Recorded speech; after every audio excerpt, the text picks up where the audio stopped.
कार्तिकचे आई वडील आणि त्याचे आजोबा या ठिकाणी मंचावर आहेत.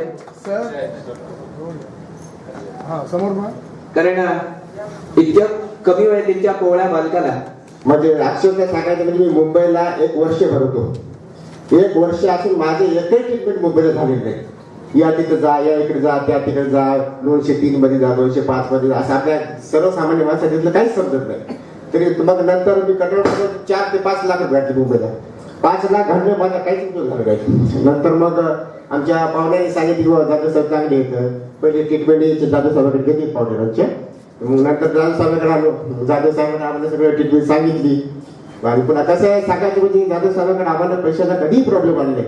माझ्याकडे जरी पैसे नसले तरी मी जाधव साहेबांकडून लई वेळेस पैसे घेतले. म्हणजे असे डॉक्टर साहेब कोणी सापडणार नाही तुम्हाला. म्हणजे अख्खे मी 4 महिने मुंबईला घातली.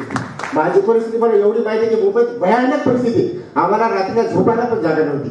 तसं पण आमच्या हॉस्पिटलमध्ये कसं आहे सगळं सुविधा चांगल्या आहेत. याच्या अगोदर राठोड साहेबांकडे एकदा आलतो, पण राठोड साहेबांकडे आल्यानंतर आपल्या नांदेडला किडनीची सुविधा नसल्यामुळे माझं पण मन झालं नाही राठोड साहेबांकडे. मी नंतर आमच्या पाहुण्या सांगितल्याच्या नंतर मी जाधव साहेबांकडे आलो. पाहुण्यामुळे जाधव साहेबांकडे आल्यामुळे पूर्ण जाधव साहेबांनी ट्रीटमेंट सांगितली आणि नंतर आम्ही ऑपरेशन केलं. एवढं माझी 2 शब्द.